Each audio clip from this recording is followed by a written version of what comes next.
कई बार परीक्षाएं दिया, लगातार कई बार फेल भी हुआ, प्रीलिम्स में फेल हुआ, कभी मेंस में फेल हुआ, कई सारे एग्जाम थे लेकिन फेल हो रहा हूँ। अब तैयारी छोड़ रहा हूँ।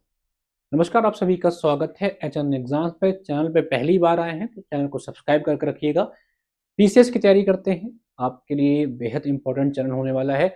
इस चैनल पे हम लोग बातें करते हैं हमेशा फैक्ट्स की, हमेशा ऐसी चीज़ों की बात करते हैं जिससे स्टूडेंट घबराते हैं, जो चैलेंजेस जो फेस करते हैं। अगर आप पीसीएस तैयारी कर रहे हैं, आरओ एआरओ परीक्षा की तैयारी कर रहे हैं या किसी भी पर्टिकुलर एग्जाम की तैयारी कर रहे हैं, कल यूपी पीसीएस 2024 के मेंस का रिजल्ट आया है। मेरे पास करीबन 30-35 लोगों ने मैसेज किया है कि सर बहुत मेहनत करा था। कमेंट सेक्शन में बहुत सारे लोगों ने डाला कि सर मेहनत बहुत किया था, अपनी तरफ से पूरा प्रयास किया था, लेकिन फिर भी इंटरव्यू का कॉल नहीं आया। भाई तुम्हारा एक बार मान के चलते हैं फेल हुआ है, 2 बार फेल हुए हैं। मैं कई परीक्षाओं में लगातार फेल हुआ हूँ और ये मैं स्वीकार करते हुए कभी डरता भी नहीं हूँ कि मैं फेल हो रहा हूँ।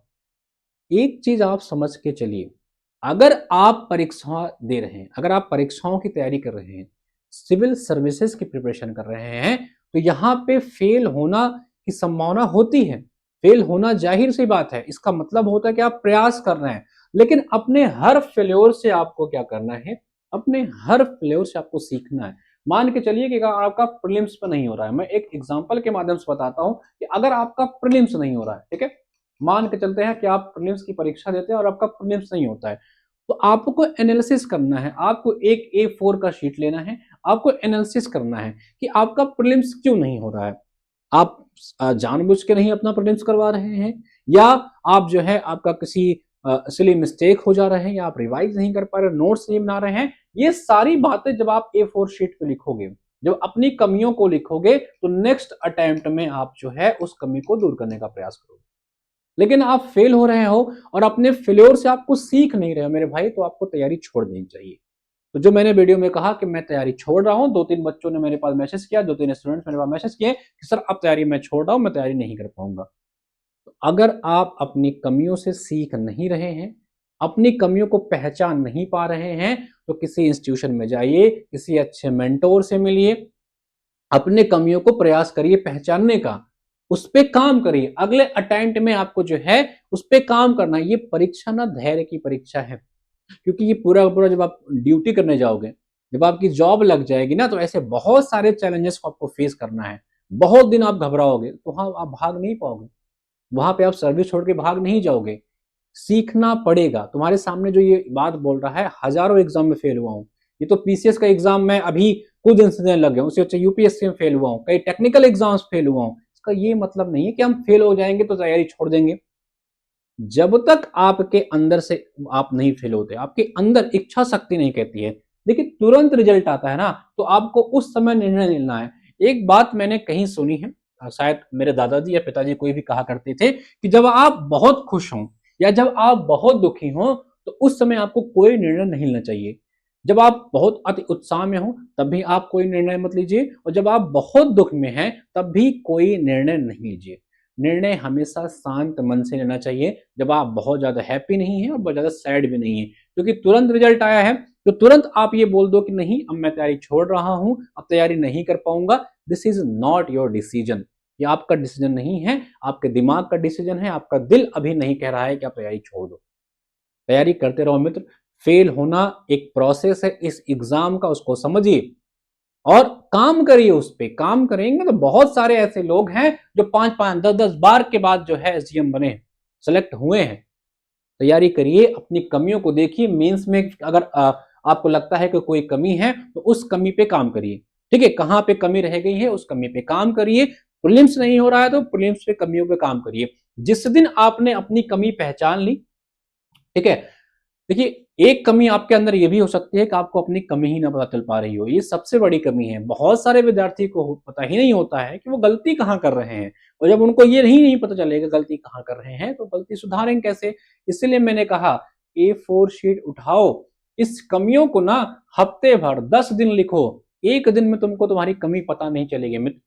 अगर आपको लगता है कि अभी पेन कलम उठाओगे 150 शब्दों में आंसर लिख दोगे, नॉट पॉसिबल। एक दिन में आप पिछले 3-4 सालों में क्या कमियां कर रहे हैं आप नहीं जान पाओगे। आपको अपनी कमी को लिखने के लिए 10 से 15 दिन चाहिए।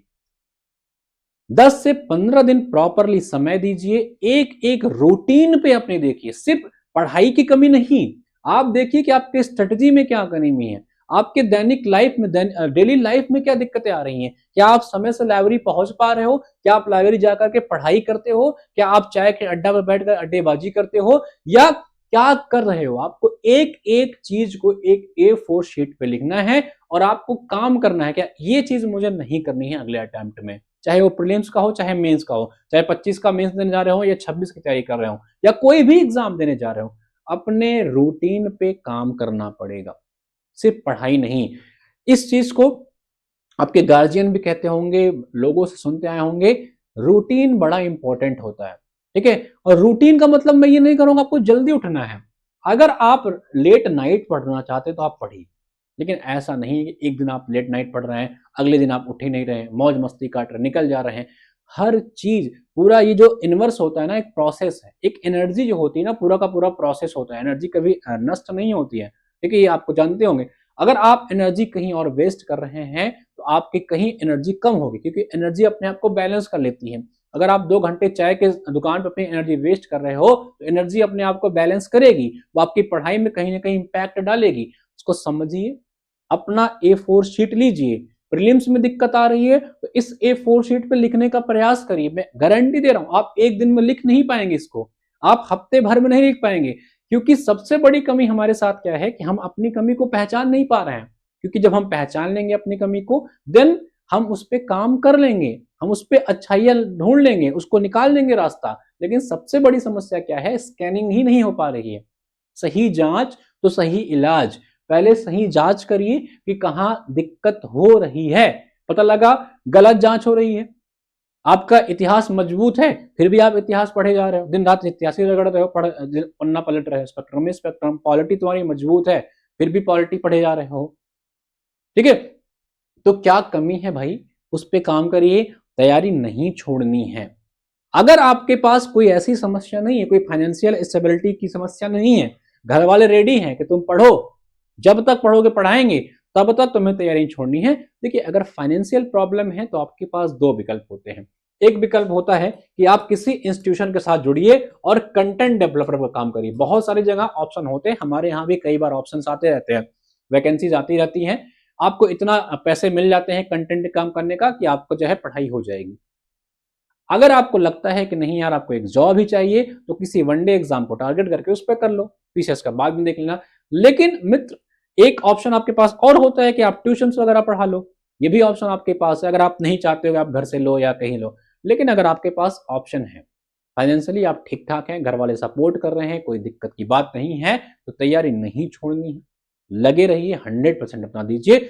25 का मेंस दे रहे हैं तो उसमें लगिए, 26 के लिए तैयारी करें, 26 में बहुत टाइम है, 26 के लिए तो भाई प्रॉपर टाइम है। 26 का मैं एक 10 महीने का प्रॉपर प्लान बताऊंगा आपको, कैसे आपको पढ़ना है, कैसे प्री मेंस एक साथ लेके चलना है, ठीक है। तो देखिए, कमेंट में लिखिएगा कि हाँ आप तैयारी कर रहे हो, जितने भी लोग अभी हैं दम, चाहे आप प्रीलिम्स से बाहर हुए, चाहे मेंस से बाहर हुए हैं, मुझे पता है थोड़ा दुख होता है। कमेंट में लिखिएगा एस, आप करेंगे और आप 26 में 25 में जो भी आपका टारगेट है अपना 100% देंगे, आप सेलेक्ट भी होंगे, ठीक है। तो अगर आप कंटिन्यू कर रहे हैं तो एस जरूर लिखिए कमेंट बॉक्स में, ठीक है भाई। और उम्मीद है कि आप सब एक अच्छे विद्यार्थी हैं और लगे रहेंगे, हमारे साथ जुड़ना चाहते हैं तो हमारा भी छोटा मोटा कोर्सेज चलते हैं, अगर आप चाहें तो प्रीलिम्स की तो मैं गारंटी आपको दिला सकता हूं कि प्रीलिम्स में आपके रुकने नहीं दूंगा और बहुत फालतू की चीजें नहीं पढ़ाऊंगा, सिर्फ उतना ही पढ़ाऊंगा जो आपकी परीक्षा की डिमांड होती है, आप उसको पढ़िए। साथ ही साथ जो है हम लोग कुछ टेस्ट सीरीज देंगे, कुछ आपको मोटिवेट करेंगे, कुछ गाइडेंस देंगे, उतना कर लेंगे तो प्रीलिम्स नहीं रुकेगा, ठीक है। कॉन्सेप्ट क्लैरिटी आपकी होनी चाहिए। अगर आप यूपीपीसी 2026 का टारगेट करना चाहते हैं तो प्री श्योर बैच, इस बैच का हमारा जो ड्यूरेशन होगा वो होगा करीबन 250 घंटे का। 250 घंटे से ज्यादा हम आपको इसमें नहीं पढ़ाएंगे, ठीक है, इससे ज्यादा आपको इसमें नहीं पढ़ाएंगे और उसका प्रीलिम्स निकलवाने की गारंटी लेते हैं, ठीक है। इसमें आपको 250 घंटे की क्लास मिलेगी, टॉपिक वाइज वीडियो लेक्चर मिलेगा, इसकी भाषा जो होगी हिंदी प्लस इंग्लिश, यानी इंग्लिश होगी, ठीक है, कुछ चीजें हिंदी में कुछ चीजें इंग्लिश में। टॉपिक वाइज वीडियो लेक्चर, जैसे मान के चलो मैंने हिस्ट्री पढ़ाया, इंडियन नेशनल मूवमेंट का वो पार्ट ज्यादा पढ़ाया जाएगा, ठीक है, जो आपके एग्जाम में पूछा जाता है। देन सबसे ज्यादा जो हम लोग इसमें एम्फेसाइज करें वो है पीवाईक्यूज पे, क्योंकि कमीशन पीवाईक्यूज पे क्वेश्चन बहुत पूछता है और उसके इर्द गिर्द क्वेश्चन बहुत पूछता है। तो हम करीबन इसमें 100 घंटे की क्लास जो होगी वो तो आपके पीवाईक्यूज के ही होंगे, उसमें हर ऑप्शन को अच्छे से एक्सप्लेन किया जा रहा है। पहले ये 10 साल का पीवाईक्यू था, अब हम लोग ने इसको 26 के लिए बढ़ा करके इसमें हम लोग ने 25 साल का पीवाईक्यू कर दिया है। ठीक है, ये 25 साल का पीवाईक्यू जो होगा कमीशन का, और उसके इर्द गिर्द जो क्वेश्चन पूछे जा सकते हैं उसकी पूरी की पूरी इसमें क्वेश्चन एक्सप्लेन होगी।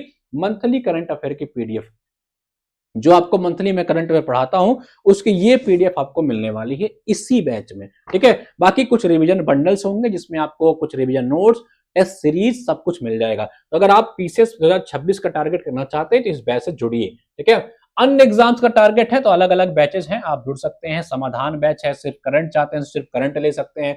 पीवाईक्यू करंट चाहते हो तो ये ले सकते हैं, और एपीओ की तैयारी करना चाहते हैं, कई लोग का एपीओ का एग्जाम है तो आप ये वाला बैच भी लेकर के पढ़ सकते हैं। लेकिन मित्र तैयारी छोड़नी नहीं है, 100% अपना देना है, लगे रहिए, सिलेक्शन जरूर होगा। और एस लिखना जरूर मत भूलिएगा अगर आप आगे वाली परीक्षा की तैयारी कर रहे हैं। धन्यवाद।